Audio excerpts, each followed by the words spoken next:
Kyrie eleison. Seigneur, aie pitié de nous, aie pitié de notre ignorance. Seigneur, béni soit ton nom. Notre Père qui es aux cieux, que ton nom soit sanctifié, que ton règne vienne, que ta volonté soit faite sur la terre comme au ciel. Donne-nous aujourd'hui notre pain quotidien. Pardonne-nous nos fautes comme nous les pardonnons à ceux qui nous ont offensés. Ne nous laisse pas tomber dans la tentation, mais délivre-nous du mal, car c'est à toi qu'appartiennent le règne, la puissance et la gloire au siècle des siècles. Gloire à Dieu, au plus haut des cieux, et paix sur la terre parmi les hommes en tout lieu. Gloire à Dieu, au plus haut des cieux, et paix sur la terre parmi les hommes en tout lieu. Seigneur, merci. Seigneur, merci. Seigneur, merci. Amen.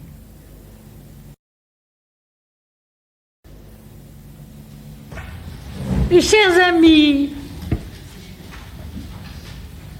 un grand merci aux organisateurs, un grand merci à la communauté qui nous reçoit,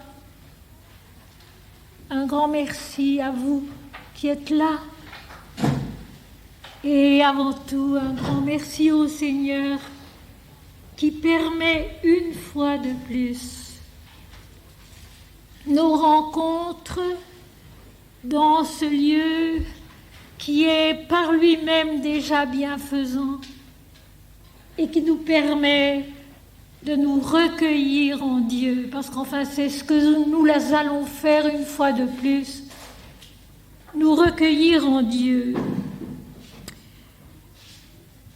Les temps que nous vivons ne sont peut-être pas beaucoup plus graves et beaucoup plus affreux que d'autres. Quand on songe à l'histoire, quand on rouvre des livres d'histoire, on est frappé de voir que ça n'a jamais été bien beau sur la terre. Mais enfin, il faut reconnaître qu'il y a des millions d'êtres qui vivent un enfer, un calvaire depuis des dizaines d'années, et pour combien de temps encore, et qu'en fait, il nous faudrait une Jeanne d'Arc, il nous faudrait un Saint Nicolas de Flux, il nous faudrait un de ces êtres qui disent non. Arrêtez. C'est de la folie. Arrêtez. Vous êtes en train de tout détruire et vous êtes en train de tuer l'homme créé à l'image de Dieu. Et c'est à cela que nous allons nous donner pendant ces quelques jours ici à Paris, d'abord à Villebon et puis ensuite à Paris. Nous donner à l'homme image de Dieu, parce que c'est ce que nous sommes et qu'il ne faut jamais oublier.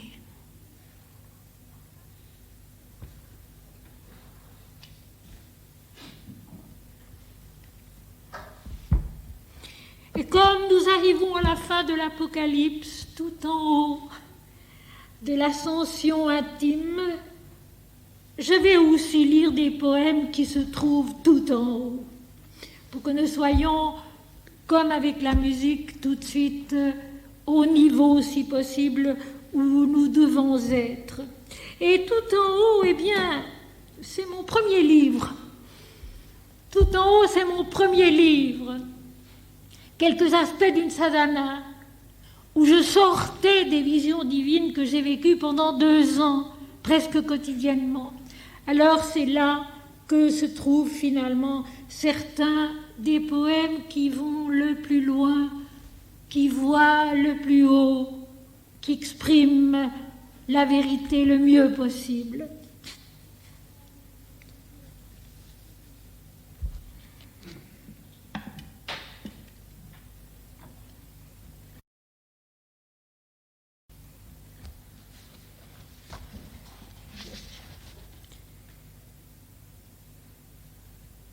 Ferme les yeux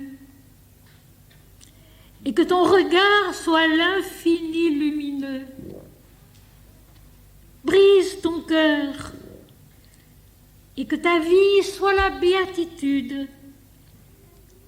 Fais taire la sagesse, car elle est encore trop éloignée de lui. Immobile, ô Fils divin, demeure en celui qui est tout. Le va-et-vient de tes poumons s'est arrêté. Tu ne respires plus. Tu es l'existence parfaite. Harmonieuse est la voix du silence immaculé qui est Dieu. Il n'y a pas de fin. Il n'est pas de retour. Tu es cela qui ne respire plus, cela qui ne recherche point, cela que rien jamais ne trouble. Tu es cela infiniment. Comment dire cela? Et cependant tu sais très bien que cela est plus vrai que les mondes, plus vrai que les réseaux habiles de tes phrases, plus vrai que l'étreinte de l'amour et que l'immobilité de la mort. Tu ne remues plus et tu es. Tu n'es pas une extase, ni une absence, tu es, et cela suffit pour apaiser toutes les nostalgies des millénaires. Tu es la lumière qui t'envahit, l'amour qui rayonne de toi, la béatitude qui te pénètre, la vérité qui ne se renie jamais. Tu es cela, tu es, telle une flamme du grand feu où tout est consommé. Lui, cela, quel est-il? Il est ce grand soleil en toi qui s'éblouit de sa propre substance. Il est cette conscience en laquelle tu t'échappes et à qui rien n'échappe. Il est la loi de qui la soumission est la fille bien-aimée. Il est ce monde et au-delà qu'il enveloppe et qu'il pénètre. Très loin, très au-dessus de toutes les rumeurs de ta conscience, il est un moment sacré où tu pénètres tout à coup dans l'infini. Un soulagement, une épreuve suprême de paix et d'abandon où tu redeviens tout à coup la présence éternelle. Tel il est, lui, cela, qui ne se nomme pas et qui prête à chacun, à chaque terre, à chaque aurore, un peu du nom qu'il n'a jamais porté. Tel il est, lui, cela, qui ne se nomme pas et qui prête à chacun, à chaque terre, à chaque aurore, un peu du nom qu'il n'a jamais porté.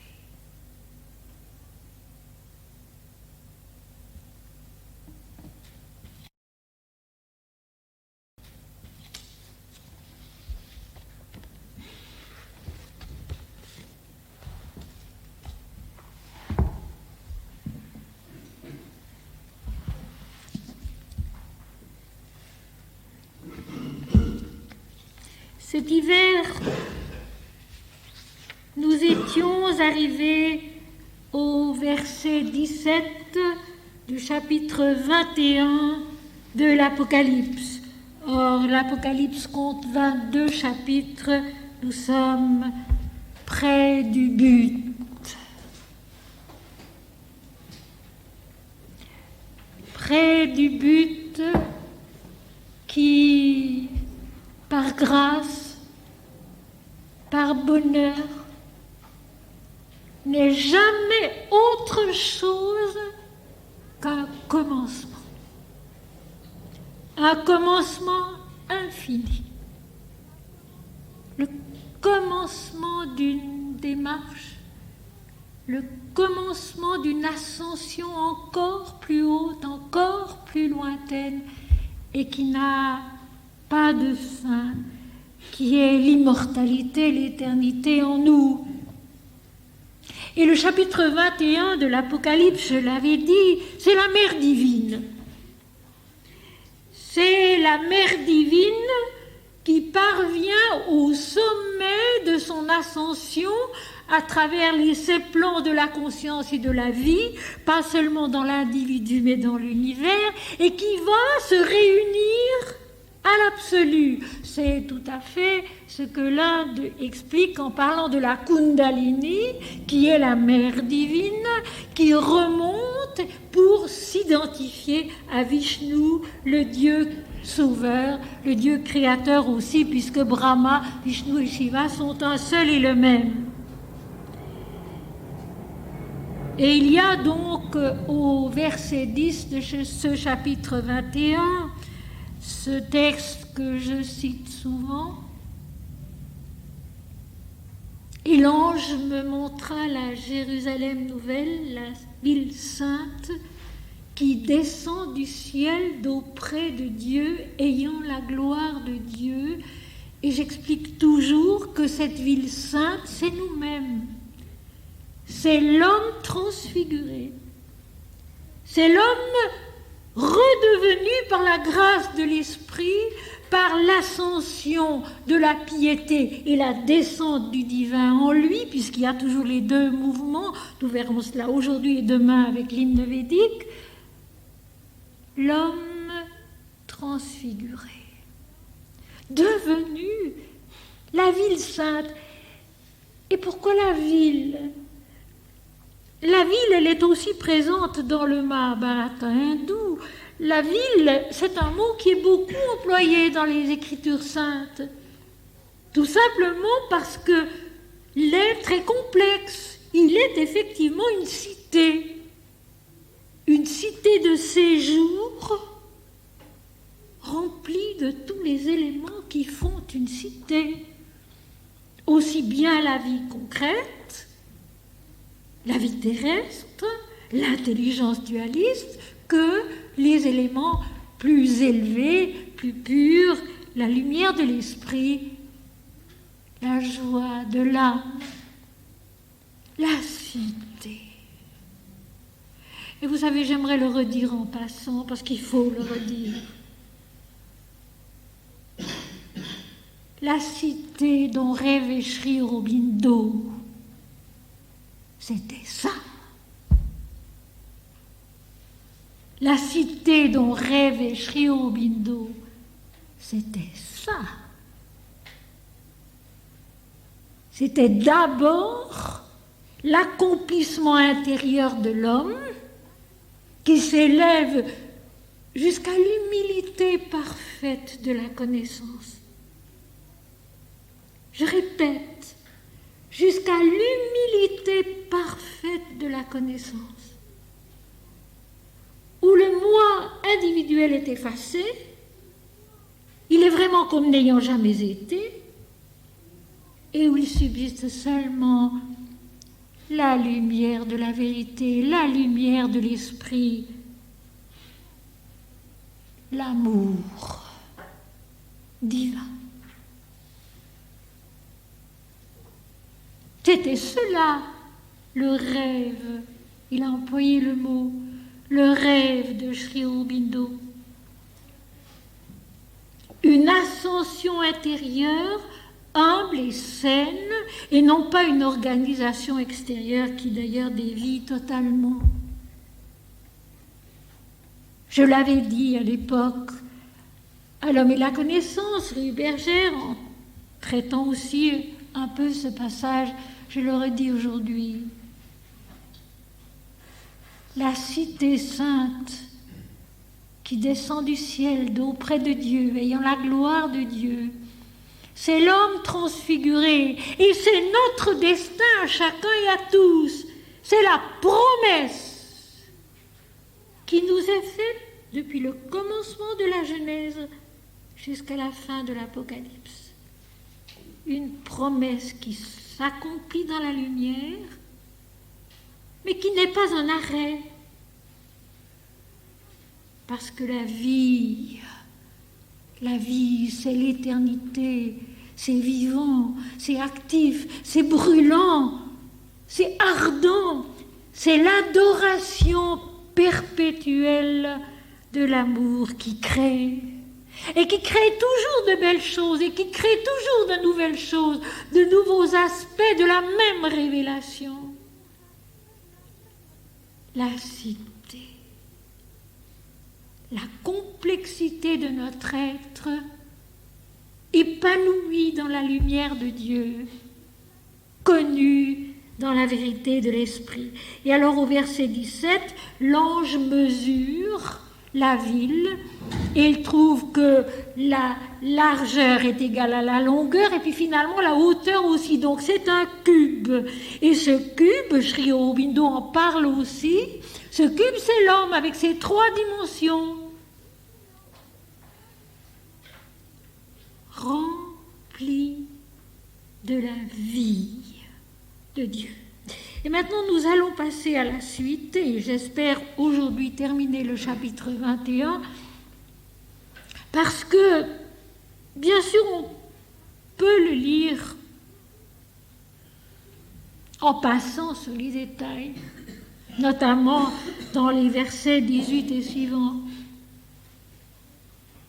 Mais si on réfléchit un peu, si on cherche à approfondir, il y a dans ces versets un énorme enseignement pratique, utile, vrai, et ce n'est pas tout à fait ce qu'on attend de l'Apocalypse en général, mais c'est tout de même ça. Un enseignement pratique, précis, vrai, que j'aimerais faire ressortir des versets. Je vais d'abord, parce que je pense que ce sera pour vous, comme pour moi d'ailleurs, un certain choc, vous lire les versets en question que je vais essayer, et cette fois-ci j'aurai besoin de mes notes parce qu'il y a des notions très précises que je n'ai pas pu mettre toutes dans ma tête. Alors, je prendrai mon texte pour m'aider à vous expliquer très exactement de quoi il s'agit. Mais je vous lis.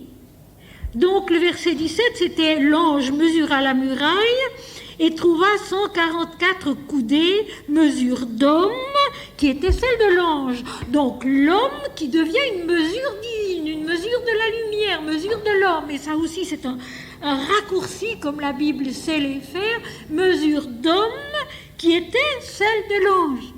Donc, la mesure de l'homme devient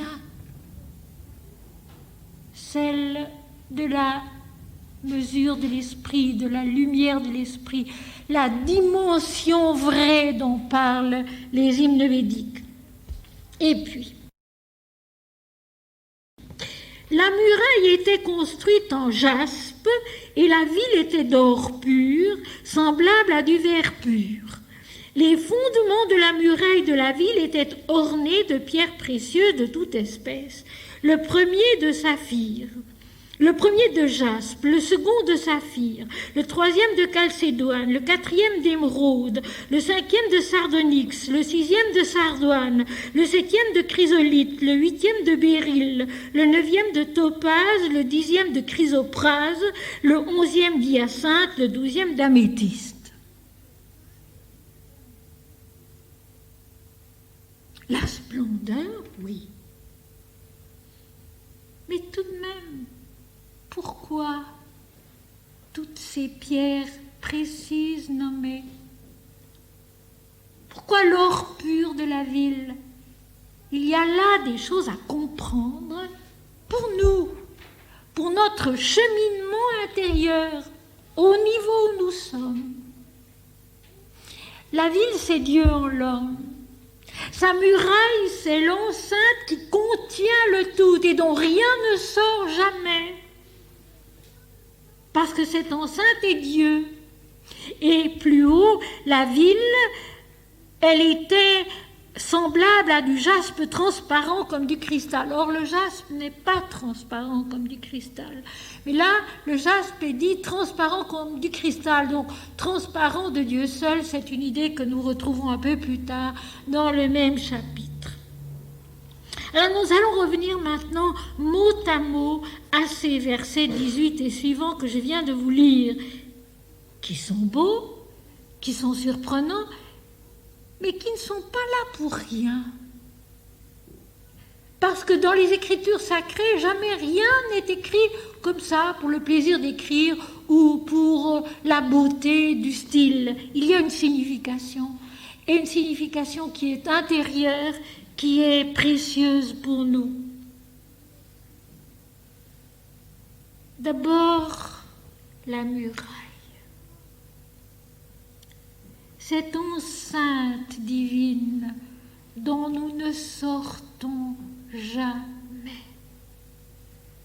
Et ça, c'est une chose dont il faut garder le souvenir en soi.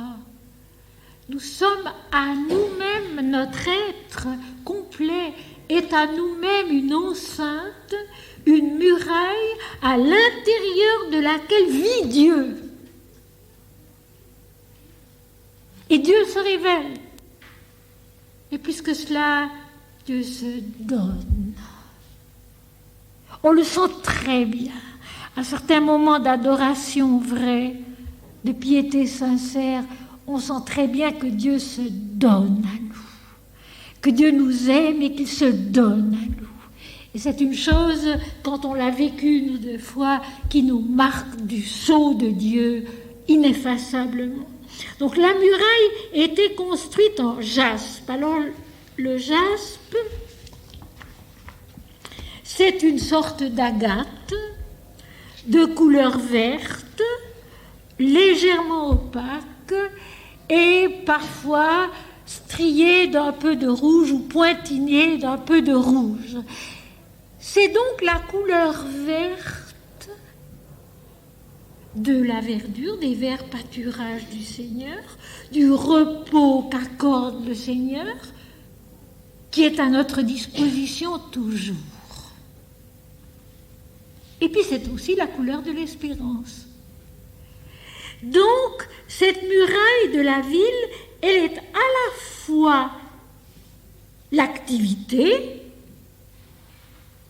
le pointillé rouge, les lignes rouges, et la verdure de l'espérance, la verdure du repos. Et ceci se retrouve dans l'Évangile selon saint Thomas, au Logos 50, qui se termine ainsi: il est à la fois un mouvement et le repos. Eh bien, la pierre de jaspe, elle donne exactement cela. Cette muraille, cette enceinte divine qui est l'espérance, la verdure de la vie, parce qu'enfin la verdure c'est la vie aussi, le vert c'est la vie aussi, et le repos divin, l'apaisement de la croissance saine. Parce que l'apaisement, mes amis, là aussi ce n'est pas un arrêt. L'apaisement, ce n'est pas un arrêt. C'est pas s'asseoir dans un fauteuil, se tourner les pouces et c'est terminé.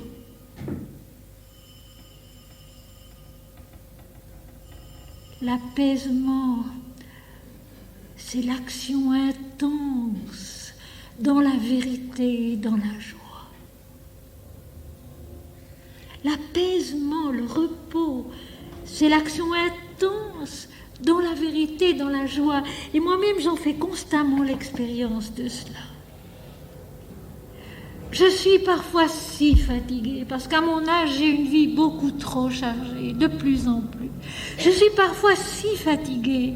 Et quand je pars donner mon cours à Lausanne, comme mercredi dernier, mon mari me dit « Mais tu vas faire comment? Tu as l'air d'une loque, tu as l'air tellement épuisée. » Et puis à peine je touche les textes, à peine je prie, à peine je me recueille sur l'esprit, que le vert pâturage du repos divin vient, que la force croissante des idées, des compréhensions, des espoirs reviennent et que la fatigue disparaît.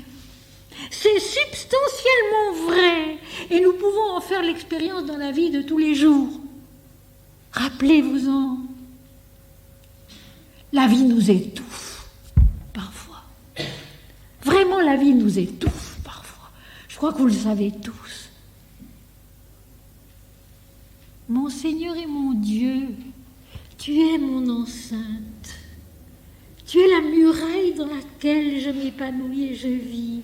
Cette croissance heureuse de ta verdure. Cet espoir de ta croissance dans la verdure de la nature et en l'homme, en l'enfant.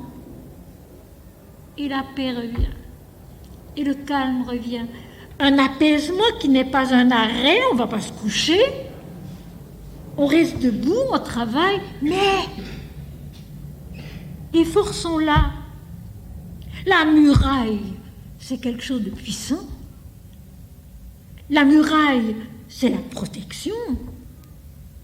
La muraille, c'est la sécurité de la certitude, je suis chez moi. Et en Dieu, nous sommes chez nous. En Dieu, nous sommes chez nous, nulle part ailleurs. Mais en Dieu, nous sommes chez nous. Tout le reste autour peut crier, peut japper, peut appeler, peut faire tout ce qu'il voudra. En Dieu, nous sommes chez nous. La muraille. Il faut se rappeler de la muraille du 21e chapitre de l'Apocalypse. C'est pas une image, pas un symbole, c'est une réalité heureuse et puissante de jaspe. La verdure qui n'est pas transparente non plus, mais qui est la vie dans sa croissance, dans sa beauté, dans sa fraîcheur qui fait du bien, dans son apaisement actif et non pas passif. Dans son apaisement actif et non pas passif. Quand on est très fatigué, qu'on aspire à aller se reposer et qu'on ne peut pas, il faut se dire, mais l'action peut être un repos.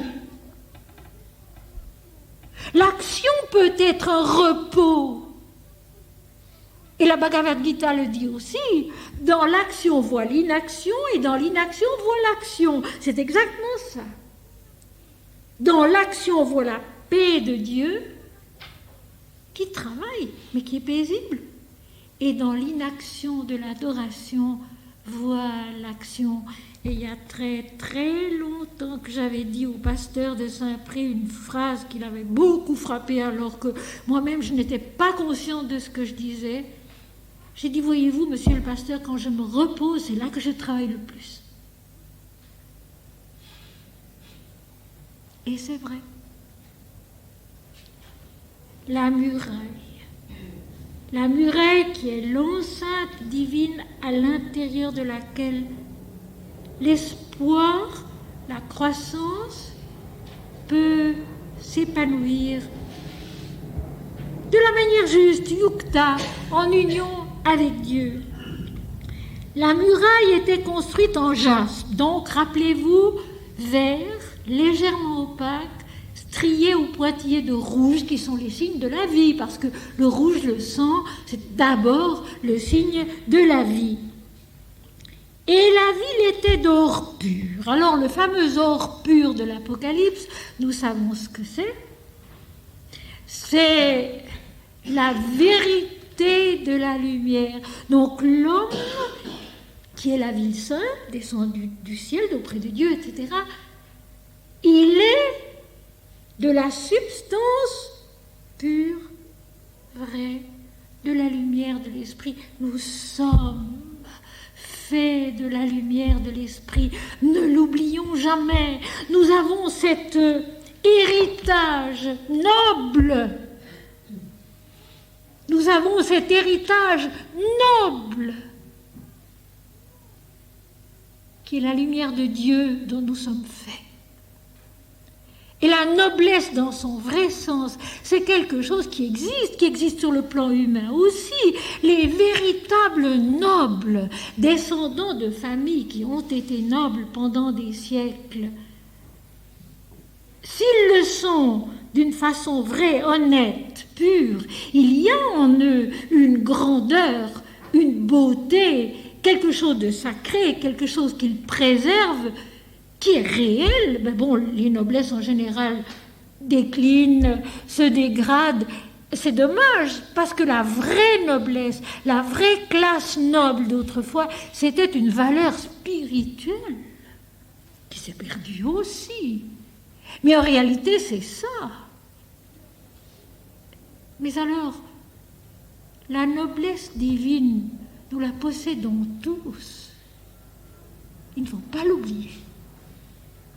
La ville était d'or pur, c'est-à-dire de la lumière parfaite, battue par le feu, comme disent d'autres textes, d'autres versets. Et nous allons retrouver la même chose dans l'hymne védique demain. L'or pur battu par le feu, irréprochable, vrai. Et j'aimerais m'attarder un peu sur cet aspect de la vérité de l'être, qui est d'or pur, qui est la lumière, la substance de la lumière, qui est vrai. Le chemin de la vérité, c'est déjà d'être vrai soi-même. Et être vrai soi-même, c'est ne pas se raconter des histoires, en s'imaginant qu'on est ceci, qu'on est cela. Il ne faut jamais penser, jamais, c'est un conseil pratique, commode, il ne faut jamais penser je suis ceci ou je suis cela. Non. Rien. Être à chaque instant sincère, honnête, humble, pudique. On peut ouvrir si on a trop chaud, hein. On peut ouvrir si on a trop chaud.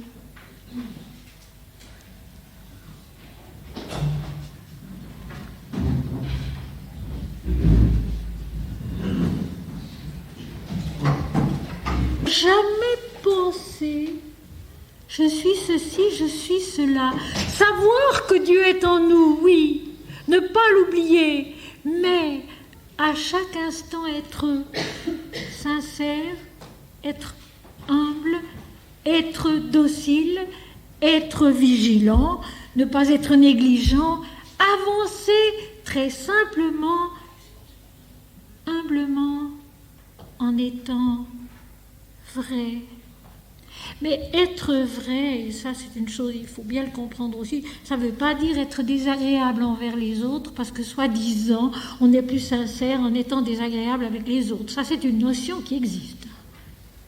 On ne veut pas se montrer gentil quand on n'en a pas envie, donc pour être vrai, on est désagréable. Non. Parce que notre véritable nature, c'est la bonté, c'est la beauté, c'est Dieu, l'or pur. N'oublions pas. L'or pur, n'oublions pas. Mais être vrai. De cette vérité qui est à la fois une grande douceur, une grande beauté et une grande charité, une grande miséricorde, un grand amour pour chacun et pour tous, un grand amour pour chacun et pour tous. Arriver à être vrai parce qu'on aime, et parce qu'on aime intégralement, non pas quelqu'un, ceci et pas cela, on aime. Verbe intransitif. Être vrai parce qu'on aime. Non pas quelqu'un ou comme ceci ou comme cela, mais on aime, un point c'est tout. Et quand on aime, on est disponible, on est disposé. Donc la ville était d'or pur, de la substance divine de la lumière de l'esprit. Tout à l'heure, il sera dit transparente comme du verre, comme du cristal, c'est-à-dire transparente de Dieu seul. Mais pour le moment, la ville était d'or pur, semblable à du verre pur, ça y est aussi. Donc transparente de Dieu seul. Être vrai parce que nous vivons Dieu. Et vivre Dieu, c'est être indifférent à soi-même, c'est être sans aucune idée d'importance personnelle, ne pas vouloir imposer ceci parce que on pense que c'est juste, on pense qu'on a raison, ou imposer des actions, des activités dont les autres n'ont pas envie. Non. Dieu en nous, qui est l'équilibre parfait de toute action, de toute pensée. Nous ne serons jamais activistes si nous agissons en Dieu. Nous ne serons jamais activistes si nous agissons en Dieu. Parce que Dieu fait ce qui doit être fait comme ça doit être fait et pas autrement. Être activiste, ce n'est pas agir en Dieu, mais être actif, être diligent, être vrai là aussi, c'est être transparent de la substance lumineuse de la conscience, de la vérité qui est Dieu. Les fondements de la muraille étaient ornés de pierres précieuses de toute espèce. Et il y a 12 fondements. Le chiffre 12, qui est donc l'étape divine, l'étape spirituelle. Il y a 12 fondements, et vous comprenez probablement presque de vous-même que ces 12 fondements, ce sont les 12 fondements de la piété en nous. La muraille de la ville, qui est d'or pur, ont 12 fondements qui sont une progression dans la piété, dans la vérité. Alors, en grec, le mot fondement contient le mot doma, domatos, qui veut dire la pièce principale. Et là, je retrouve ma princesse Kunti, qui avait dû préparer avec son père, le roi Kuntiboya, une chambre principale, sacrée, pour recevoir le Brahman, qui était Dieu lui-même, venant demander à être reçu chez le roi et servi par la princesse. Et cette pièce, elle était ornée des éléments les plus précieux, elle était blanche, tout était blanc dans cette pièce.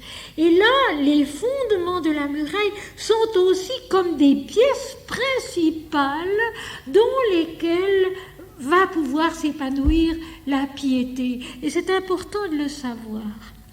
Tous ces plans de notre être, de notre vie, qui peuvent devenir des lieux sacrés d'adoration, des niveaux sacrés d'adoration. Donc nous pouvons adorer sur n'importe quel plan, nous pouvons vivre la lumière de l'esprit sur n'importe quel plan et dans n'importe quelle circonstance. Les fondements de la muraille étaient ornés de pierres précieuses de toute espèce. Les parures précieuses de la richesse de l'esprit. Les parures précieuses de la richesse de l'esprit. Ce n'est pas en un mot, ce n'est pas une image, c'est vrai. Et nous retrouvons cela aussi dans les hymnes védiques qui parlent toujours de la richesse, de l'abondance de l'esprit, c'est cela. Toutes ces pierres précieuses qui sont des aspects de la lumière, de différentes couleurs, de différentes variétés, les aspects de la lumière qui, elle, restent uniques dans la muraille qui a son unité, dans la ville qui est d'or pur, et puis ses fondements, ses bases sur lesquelles s'élève la ville, s'élève notre croissance intérieure, notre piété. Ces chambres principales, ces lieux sacrés qui permettent de grandir en esprit et en vérité. Ça va mieux. Ça va mieux. Elle prend de la corde.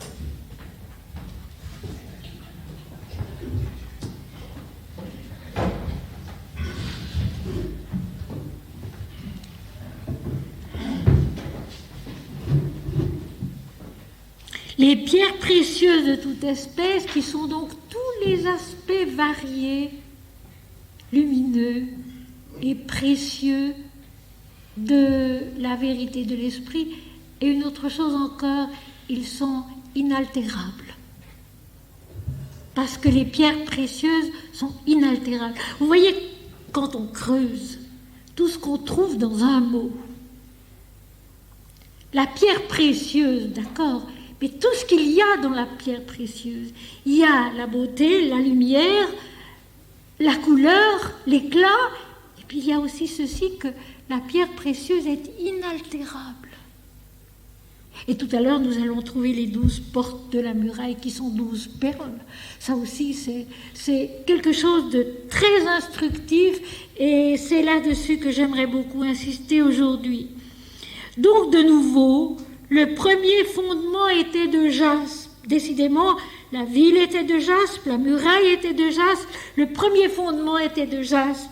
Et c'est normal, parce que justement, cette couleur verte de la pierre de jaspe, c'est la croissance, c'est la verdure, c'est l'apaisement, c'est la douceur, c'est le repos, c'est l'activité de la croissance, tout y est. N'oublions pas, tout y est. L'espoir, la volonté de grandir, qui est dans la feuille, qui est dans la fleur, qui est dans l'arbre, le travail juste, le repos, la fraîcheur et surtout l'espérance. Et peut-être qu'aujourd'hui, le mot d'espérance est un des plus nécessaires.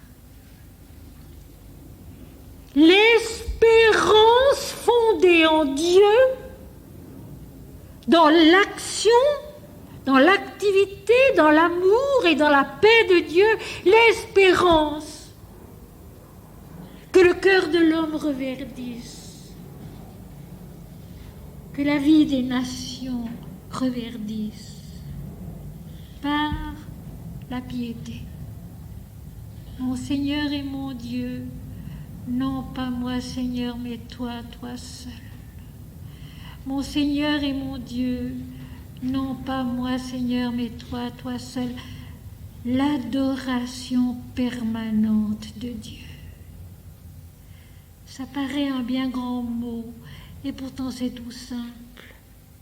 L'adoration permanente de Dieu, quand on en arrive là,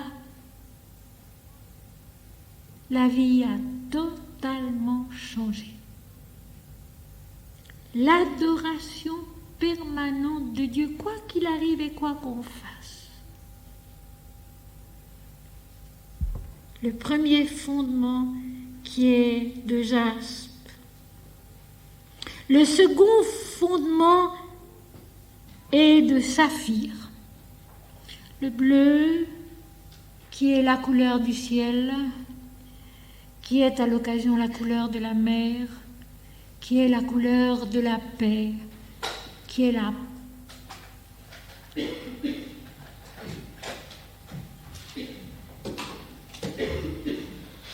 profondeur, qui est la profondeur de la consécration au Seigneur, le saphir, qui est la profondeur, c'est une des pierres qui a la lumière, l'éclat le plus intérieur, le plus profond, le saphir. Le vrai saphir qui est sombre, il est tout intérieur, l'éclat du saphir. C'est la profondeur de la consécration de soi au divin. Il faut se consacrer à Dieu. Dans n'importe quel métier, c'est possible et c'est nécessaire. Il faut se consacrer à Dieu.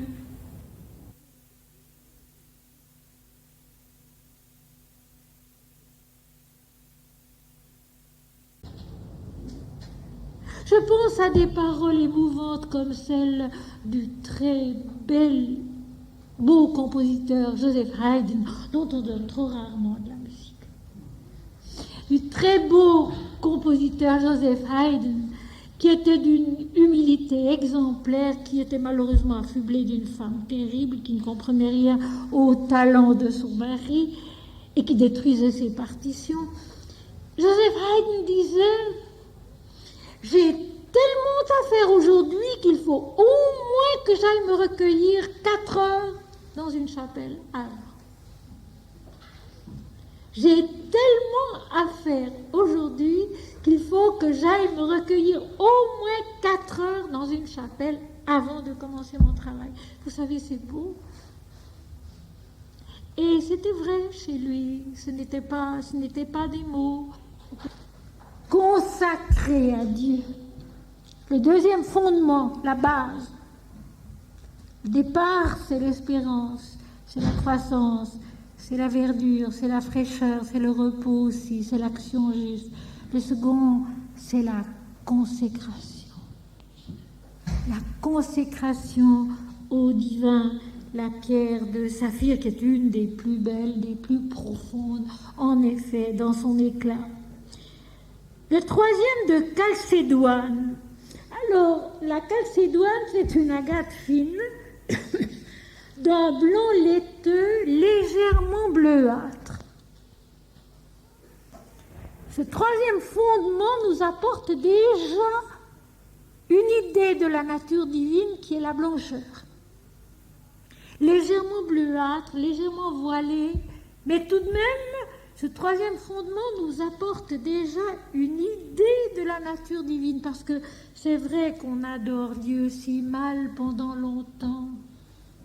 Vous savez, quand les hindous disent qu'il faut des vies pour arriver à un certain résultat, qu'il faut des siècles pour que naisse un sage, un saint, c'est peut-être vrai concrètement. Ça, ce sont des choses dont je ne discute jamais parce que j'estime que ce n'est pas la peine, ce n'est pas utile.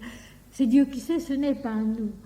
Mais il y a tout de même dans ces paroles-là quelque chose qui est juste. L'histoire de la réincarnation, tout ça, j'estime que ça ne nous concerne pas. C'est peut-être vrai, mais c'est Dieu qui sait, ce n'est pas nous. Et nous n'avons pas à nous en occuper. C'est tout à fait secondaire. Mais c'est vrai qu'il faut du temps, et qu'il faut, d'ailleurs Ramakrishna le dit, tout est une question de temps. Il faut du temps, et puis il faut des étapes où on prend conscience de ceci, où on prend conscience de cela. Conscience de l'espoir et de la vérité, de la croissance de la vie, conscience du fait que nous sommes là sur la terre au service de l'Esprit de Dieu et que nous devons nous y consacrer, c'est le deuxième fondement. Et maintenant voici le troisième qui est une pierre de calcédoine, une agate fine d'un blanc laiteux légèrement bleuâtre. Le premier aperçu de la nature divine en nous qui est la blancheur, c'est-à-dire la pureté. Alors quoi ? Il faut s'efforcer d'être blanc. Il faut s'efforcer d'être pur.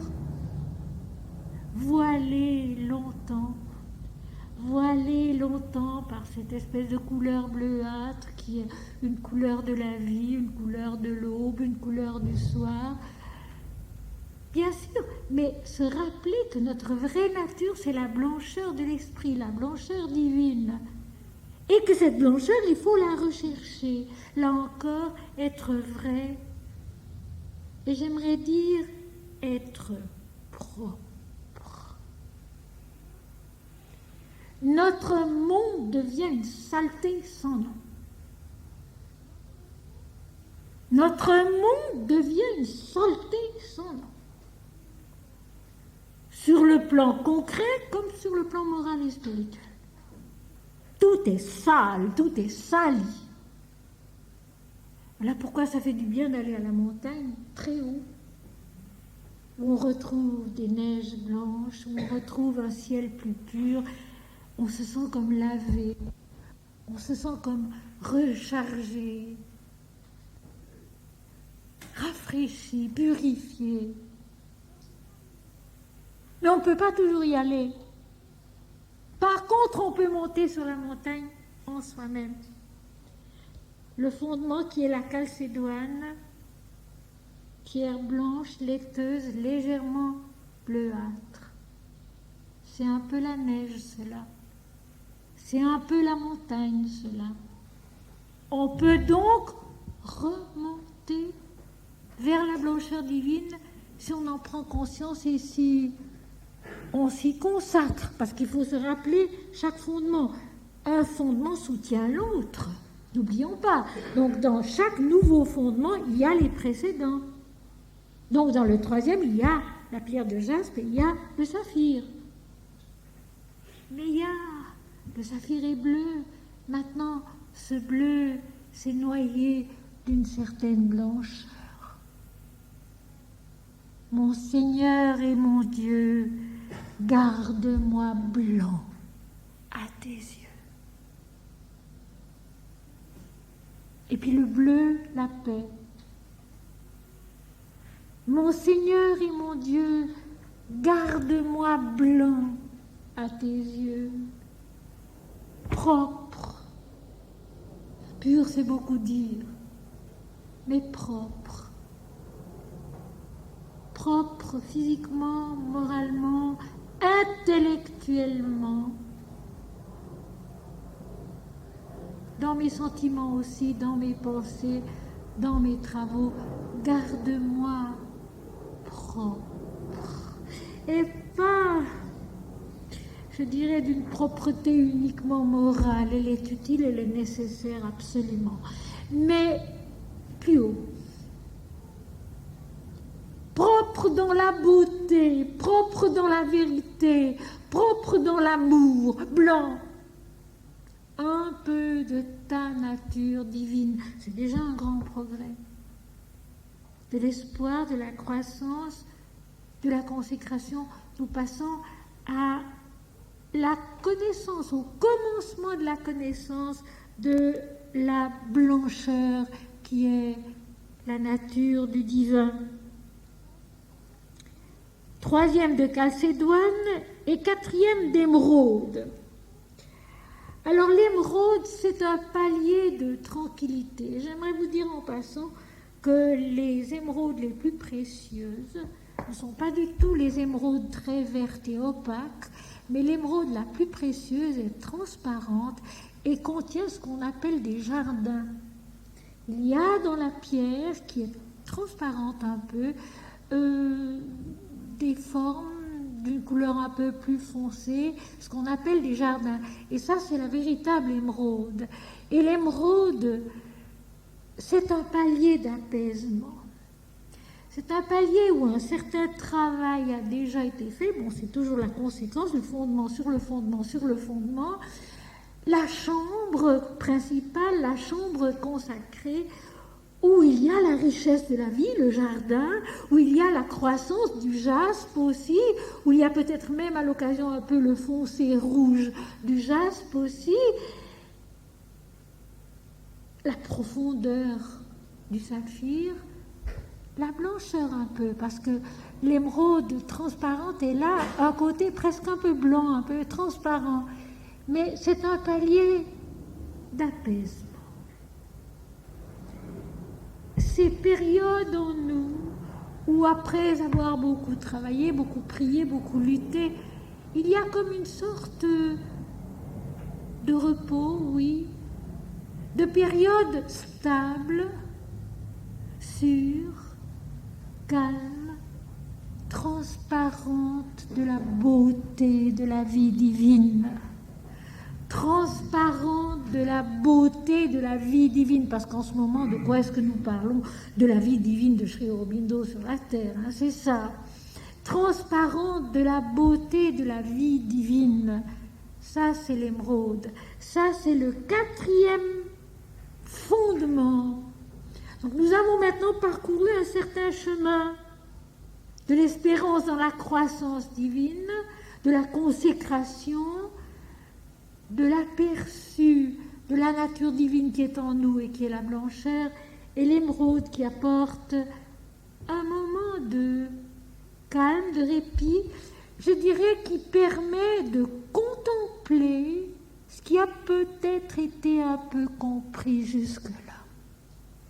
Nous avons besoin de ces moments-là, où nous avons un peu de temps pour contempler dans la transparence d'un regard intérieur déjà bien lavé, de contempler ce qui a déjà été un peu compris, un peu vécu, avant d'aller plus loin, plus haut. L'émeraude. Et vous voyez, tous ces fondements, je vous les explique maintenant l'un après l'autre, comme dans le texte, mais c'est comme pour les yogas, c'est comme pour toutes choses, c'est comme les mères divines, c'est toujours une unité et tout se retrouve au même moment, tout est là au même moment. Mais enfin maintenant, nous détaillons, et puis ensuite, nous nous apercevrons que tous ces fondements, eh bien, c'est la muraille et c'est la ville. C'est un, pour finir. C'est la muraille et c'est la ville. C'est un, pour finir. Et ça, il ne faut jamais l'oublier non plus. Ne pas diviser, compartimenter, puis ne plus être capable de reformer l'unité, la plénitude, parce que Dieu, c'est la plénitude. La vérité, c'est la plénitude. Alors maintenant, nous détaillons ces fondements de la piété, de la croissance intérieure, au fond de la reconnaissance de soi. On se découvre à travers tous ces fondements de la muraille qui sont nous-mêmes. On se découvre et puis ensuite, il faudra reconstituer l'unité qui est la muraille, la ville d'or pur, descendant du ciel, d'auprès de Dieu, ayant la gloire de Dieu. Donc finalement, Dieu seul, l'unité. Mais en ce moment, ce sont les marches, les 12 échelons de notre ascension vers la vérité, vers notre nature essentielle qui est divine, qui est l'esprit, qui est la puissance créatrice, bienheureuse et bienfaisante. La puissance créatrice, bienheureuse et bienfaisante, qui est en nous, cette puissance. Le 5e de Sardonyx, le 6e de Sardoine. Alors, là, ces deux pierres peuvent être assimilées, c'est au fond la même. Le Sardonyx, c'est en français un mot désuet. En grec, c'est en somme le même sens que la sardoine, et les deux ont la même couleur, la même espèce de variété brune et rouge de calcédoine. Le grec dit sardonyx et aussi sardoine, et sardonyx, c'est donc un mot qui est désuet en français. Donc, c'est une variété brune ou rouge sang de calcédoine. Eh bien, ce plan-là, mes amis, après la transparence, la contemplation de l'émeraude, nous retombons en plein dans la vie terrestre. Le sang, la couleur brunâtre, rouge-brun du sang, de la vie et de la mort, de la dualité qui fait la vie sur la terre. nous retombons dans ce travail-là dans lequel il faut savoir apporter maintenant ce qui a été conquis précédemment. Donc dans la vie sur la terre, dans la vie du sang sur la terre, apporter le jaspe, le saphir, le saphir, la chalcédoine et l'émeraude. Apporter les éléments qui précèdent. Donc l'espérance et la croissance, la profondeur de la consécration, la blancheur de la nature divine, la contemplation sereine de l'émeraude, il faut les apporter dans ce cinquième fondement qui est de sardonyx et dans ce sixième qui est de sardoine. Le sang, la vie sur la terre selon Dieu. Et là, j'aimerais tout de même répéter l'un des commandements principaux: tu ne tueras point. Tu ne tueras point.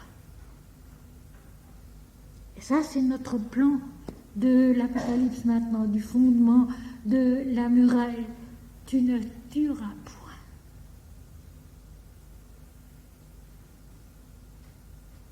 Le monde a besoin aujourd'hui de rapprendre les commandements. Tu adoreras le Seigneur ton Dieu de tout ton cœur, de toute ton âme, de toute ta pensée, et tu le serviras lui seul. Tu aimeras ton prochain comme toi-même. Tu n'apporteras pas de faux témoignages, tu ne mentiras pas, tu ne tueras point. Eh bien ça, ce sont ces deux plans-là qui ont la couleur du sang de la vie, du sang versé, qui doivent eux aussi être consacrés à Dieu, élevés à la blancheur du divin, accomplis dans l'espérance de la croissance, donnés à la vérité de la ville qui est d'or pur, qui est de la lumière de l'esprit. Le septième de chrysolite. Alors, la chrysolite, c'est une pierre précieuse du genre péridot, d'un beau jaune verdâtre et transparent. C'est une très belle pierre, la chrysolite. Et c'est le commencement de la vision de la lumière chaude, de la lumière vivante, de la vision intérieure de la lumière. C'est le commencement de la vision divine, c'est le commencement de la lumière transparente et chaude qui peut apparaître dans la vision divine. Chrysolite, donc pierre précieuse du genre péridot, d'un beau jaune verdâtre et transparent, elle est la noblesse et la pureté du cœur, la générosité de l'âme, la splendeur du soleil s'éveille en elle, la clarté d'or de l'esprit qui préserve la créature de la perversion et garde l'authenticité de sa nature. Et je retiens ce mot perversion que j'ai lu, je crois, seulement dans l'enseignement de Mahanandamayi, qui répète inlassablement que l'état naturel de la vie, c'est la prière, c'est l'amour, c'est le japa, c'est la consécration à Dieu, c'est la piété, et que le contraire, c'est la perversion qui est venue de l'infidélité de l'homme. Donc je relis la pierre de chrysolite qui est jaune transparent, et la noblesse et la pureté du cœur, la générosité de l'âme, la splendeur du soleil qui s'éveille en elle, la clarté d'or de l'esprit qui préserve la créature de la perversion et garde l'authenticité de sa nature. L'or transparent de l'esprit qui nous préserve du mensonge, de la perversion. Adorer le soleil à son lever, c'est se consacrer à la vérité du jour, à la vérité de la vie, se préserver du mensonge et de la perversion qui s'entretout sur l'homme. C'est le commencement de la vision divine transparente de Dieu seul. Le 8e de béryl, variété d'émeraude, mais incolore, qui peut être rose, jaune, bleue ou pierreuse. Il est la base du détachement de l'ego, des intérêts limités et de la peur qu'il engendre lorsqu'il oublie la transparence dont il est fait. Le Fils unique, l'image parfaite du Seigneur, cet effacement de soi, l'oubli de l'éclat individuel qui s'évanouit dans la lumière plus grande et plus intense de l'immensité, est l'indispensable forteresse de la piété. Je relis parce que c'est très important. Cet effacement de soi, cet oubli de soi, l'oubli de l'éclat individuel qui s'évanouit dans la lumière plus grande et plus intense de l'immensité est l'indispensable forteresse de la piété vraie, de l'ardeur qui ne veut monter qu'à Dieu seul et s'accomplir en lui, au sein même de la diversité vivante des mondes et de leurs activités, où tout est Dieu pour qui sait voir avec l'amour de l'infini. Cette pierre qui en fait est incolore, mais qui peut être rose, jaune, bleue ou pierreuse. Même la pierre, même ce qui est la couleur de la mort, cet effacement, ce pâlissement de l'émeraude qui devient l'oubli de soi qui se donne à Dieu. Le 9e de topaze. La topaze, c'est une pierre précieuse jaune, transparente. Un pas de plus sur le 7e fondement, en passant par l'effort primordial et long du 8e, donc de l'oubli de soi. La pierre précieuse est dure, elle ne se brise pas. Ainsi, elle est la ténacité de l'amour qui conduit à Dieu, la pureté de l'âme, intacte et dorée, qui révèle sa nature inaltérable et son rayonnement bienheureux, l'or incorruptible et inaltérable de la vérité. La vision et la réalisation de soi qui sont une se remplissent de la couleur du jour divin et de la beauté translucide de l'infini. L'homme naît à sa propre divinité par la sanctification de la lumière qui le porte et qui le guide de son éclat précieux, depuis la base jusqu'au sommet de son être.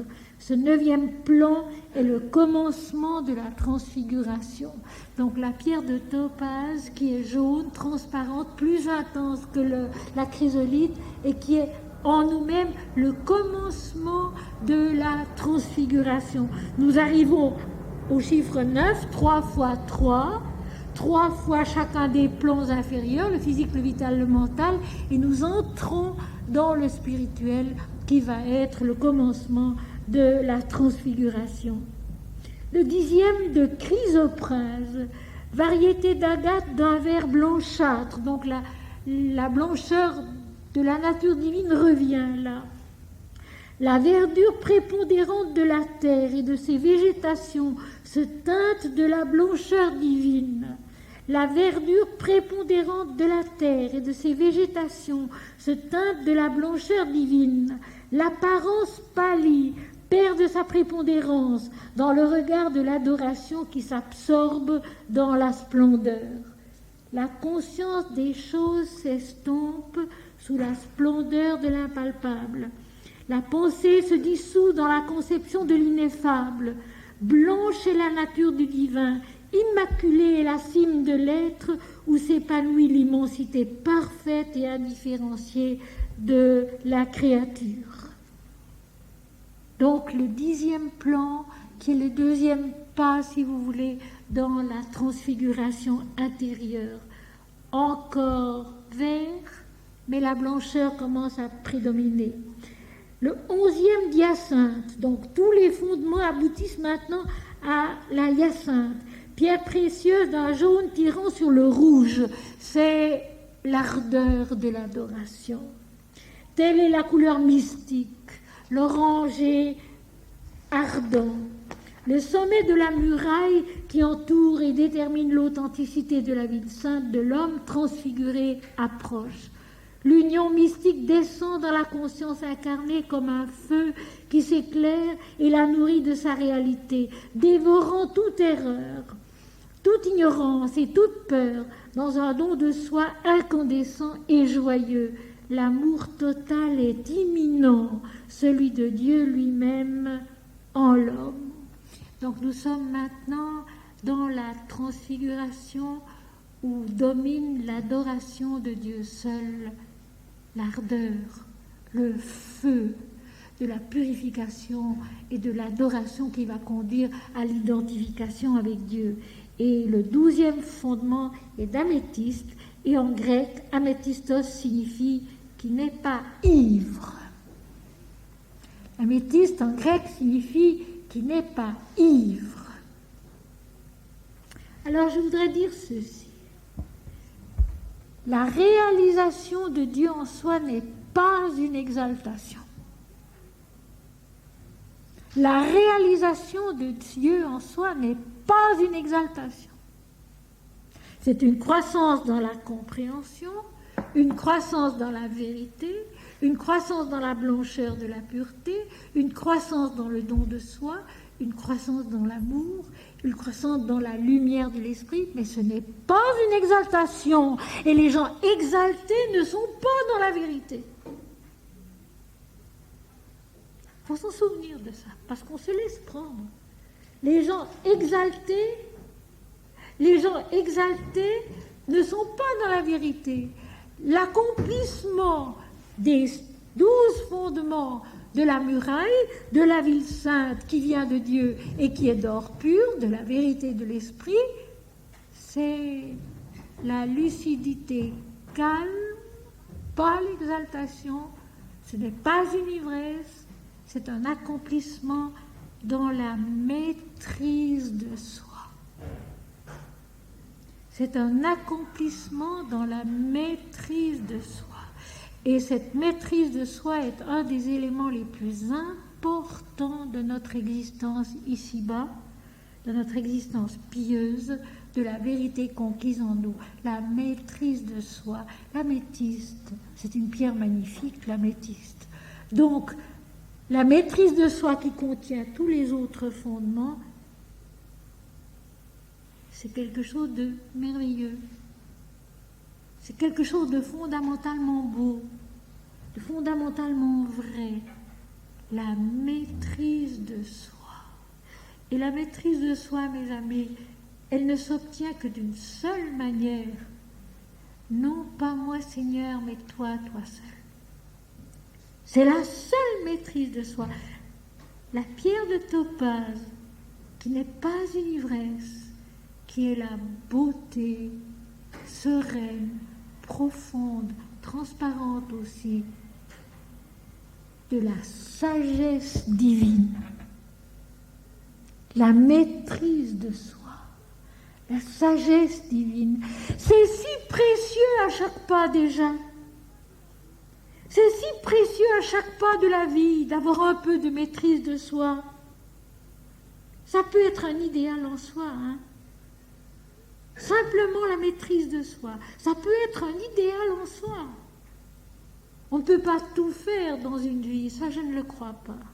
Ça je ne crois pas effectivement qu'on puisse tout faire dans une vie, parce que c'est beaucoup. C'est beaucoup. C'est important, c'est vaste, c'est profond, c'est beaucoup. Je ne crois pas qu'on puisse tout faire dans une vie. Ça c'est Dieu qui sait. Mais personnellement, je ne crois pas qu'on puisse tout faire dans une vie. Il y a quand même des aboutissements qui sont nécessaires et des repos entre deux. Mais déjà,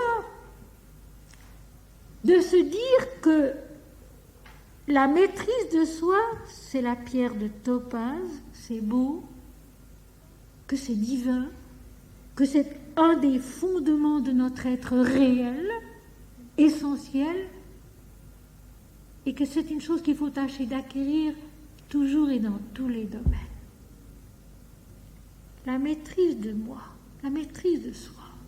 Et je répète, la seule façon d'y arriver, c'est vraiment Non pas moi, Seigneur, mais toi, toi seul, quoi qu'il arrive. Et il arrive parfois des choses qui nous bouleversent, qui nous touchent profondément, qui nous peinent, qui nous heurtent. Ce petit recul, se donner le temps, il faut bien se donner le temps de mettre en marche un appareil pour qu'il donne de la belle musique ou qu'il enregistre une conférence. Il faut aussi se donner le temps, ce petit recul, avant de réagir. Mon Seigneur est mon Dieu. Mon Seigneur est mon Dieu. Non pas moi, Seigneur, mais toi, toi seul. Et nous sommes à ce moment-là actifs de la bonne façon. Nous sommes efficaces à l'occasion. Nous sommes dans le chemin de l'activité divine qui est parfaite, qui est totale, qui comprend ces 12 fondements de notre nature, qui est la ville sainte, d'or pur, transparente, de Dieu seul. Et je vais encore juste traiter le verset suivant, avant de passer cet après-midi à la suite du chapitre. Les 12 portes étaient 12 perles. Chaque porte était d'une seule perle. Et la place de la ville était d'or pur, comme du verre transparent. Je vous en prie.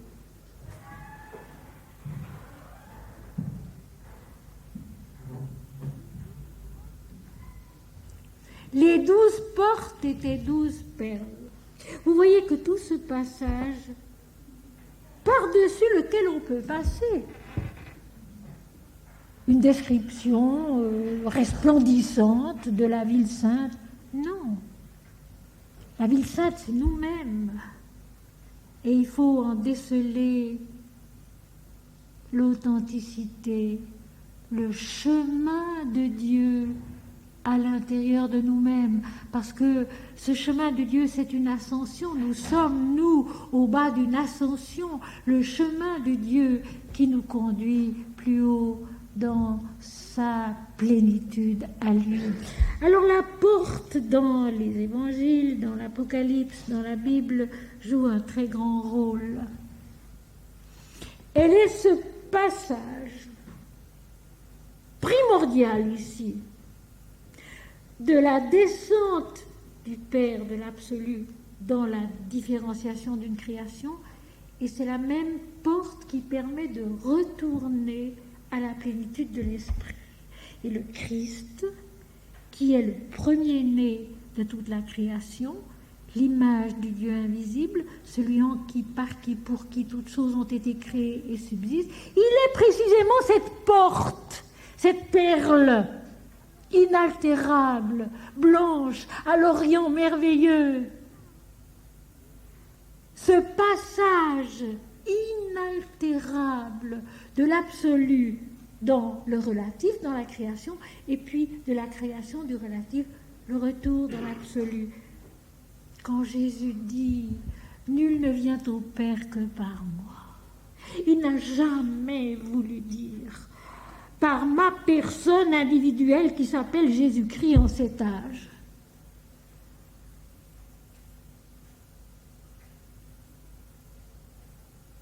Il est le commencement de la vie. Il est le maître de la vie et de la mort.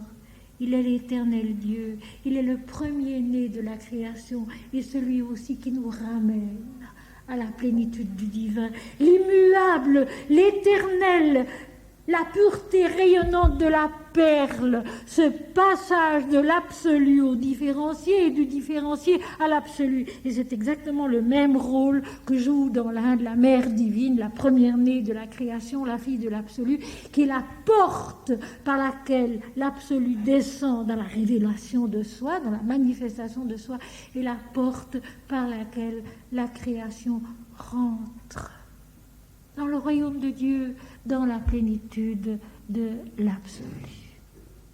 Alors il y a 12 portes. les 12 étapes de nouveau, qui sont chacune une perle et qui sont faites d'une seule perle, comme les 6 chandeliers dans le premier chapitre sont faits d'une seule pièce d'or. L'unité dans la diversité. Les 12 sorties de l'absolu dans le relatif. Les 12 rentrées du relatif dans l'absolu, mais qui sont en réalité une seule porte. La blancheur de l'esprit et cet orient de la perle qui est l'amour. Alors quand Jésus dit « Nul ne vient au Père que par moi », c'est en adorant Jésus totalement. L'une des pierres des fondements, la ferveur orangée, mystique, l'adoration parfaite, c'est en adorant le Christ parfaitement qu'on rentre dans le royaume des cieux, qu'on retourne à Dieu, au Père. C'est en adorant la Mère divine parfaitement qu'on rentre dans l'immensité indifférenciée de la lumière. J'ai vécu les 2 chemins. Et je sais que les 2 chemins sont vrais et que les 2 chemins sont parfaitement un. L'amour de la Mère divine qui fait rentrer dans la mer de lait indifférenciée la blancheur immaculée de l'absolu dont nous sommes à ce moment-là le centre et le tout, impersonnellement, universellement, et puis l'adoration du Christ, mais du Christ rayonnant. Le Christ du premier chapitre de l'Apocalypse, celui qui ressemblait à un fils d'homme, qui ne porte pas de nom, dont le visage rayonnait comme le soleil dans sa gloire, qui était vêtu de blanc, qui avait une ceinture d'or autour de la poitrine et qui marche au milieu des 7 chandeliers, qui soutient les 7 plans de la création et de la conscience et qui marche avec elle. Le Christ rayonnant. Parce que même à Golgotha, même dans la passion, le Christ est roi. Il est le maître de sa passion, qui est le triomphe de l'esprit dans l'incarnation. Même là, il est roi, c'est lui qui fait, c'est lui qui est, c'est lui qui sait. Il est Dieu, il est l'éternel Dieu. Il est la perle, les 12 perles de la muraille, ces passages qui sont la lumière parfaite du divin, de l'esprit, qui permettent la descente, qui permettent la remontée. Si ce passage, si cette porte n'était pas inaltérable, le retour ne serait pas possible. C'est parce que la porte est la perle, l'inaltérable, le Christ, l'image parfaite du Dieu invisible. C'est parce que la porte est la Mère divine, fille de l'absolu, blancheur du divin, qu'elle est elle aussi à jamais indifférenciée, qu'elle demeure, a dit-il, indifférenciée, que nous pouvons remonter. Si à ce niveau-là, ce n'était pas la perle une et unique, sous tous ses aspects, le retour ne serait pas possible. Et la miséricorde de l'Apocalypse et la grâce de Dieu, c'est ça. C'est que quoi qu'il se passe en dessous, Jésus, la Mère divine, image de l'absolu, du Dieu invisible, pour la création, reste l'inaltérable splendeur de l'origine qui permet à jamais le retour. Donc même le monde, dans toute sa folie actuelle, peut remonter à Dieu. Même le monde, dans toute sa folie actuelle, à tous les niveaux, l'égarement d'une certaine jeunesse qui ne sait plus penser, qui ne sait plus juger, qui ne sait plus reconnaître le vrai du faux, même Tout cela peut retourner parce que la porte de la muraille est une perle, la pureté parfaite, la perfection inaltérable de l'image du Dieu invisible, que ce soit le Christ ou la Mère divine, par où on peut remonter dans la vérité. Par l'amour, par l'honnêteté, par la bonté, par la douceur, par la joie, par la lumière. Et la dernière phrase du verset, la place de la ville était d'or pur comme du verre transparente de Dieu seul. Et cette place de la ville, ce cœur de la ville, c'est notre conscience mentale, ce pivot de l'être humain. C'est notre conscience mentale qui est devenue tellement pure qu'elle ne reflète plus que le divin. Et nous retrouvons ici les aphorismes de Patanjali, je l'ai souvent dit déjà, où à la fin des aphorismes, à la fin de la montée du Raja Yoga, qui est la voie royale, la voie intérieure de l'accomplissement, Chitta recouvre Purusha, l'intelligence mentale recouvre le Père, parce que Purusha c'est le principe mâle, le Père. La conscience mentale dualiste recouvre le Père qui est un, donc notre conscience humaine est transparente de Dieu seul. Et j'insiste sur la phrase complète que je viens de dire. Notre conscience humaine qui est devenue transparente de Dieu seul. Quel espoir, quelle promesse, quel amour. Et c'est ça, mes amis, la seule réalité de l'existence.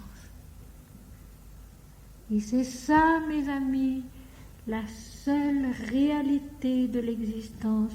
Tout le reste peut disparaître et de peu d'importance, mais cela seul reste.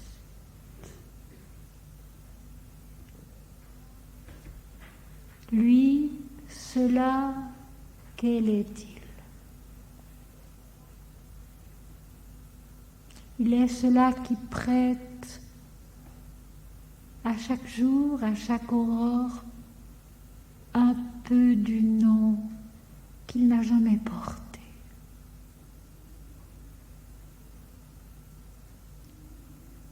Il est l'absolue lumière de la foi. Il est l'absolue vérité de l'amour. Il est l'absolue sérénité de la conscience de soi. Et tout cela, c'est nous-mêmes. Cela nous est promis de la première à la dernière page de la Bible. Ce qui n'est pas peu dire.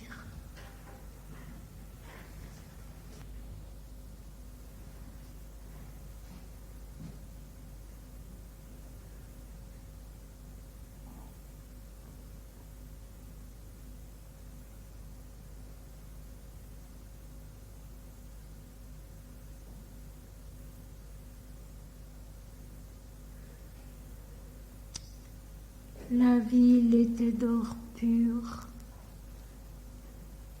transparente comme du cristal, transparente de Dieu seul.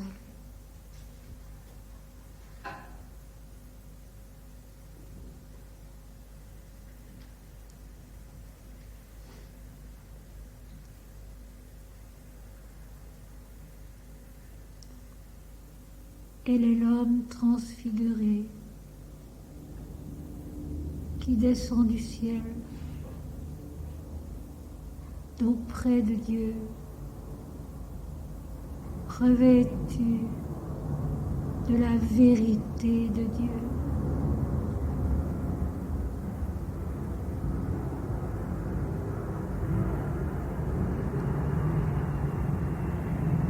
L'homme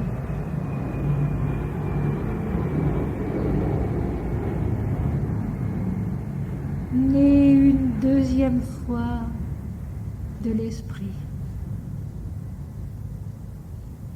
L'homme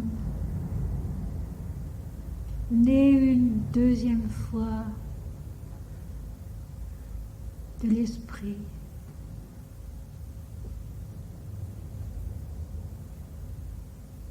Dans la totale humilité d'une conscience impersonnelle et totale.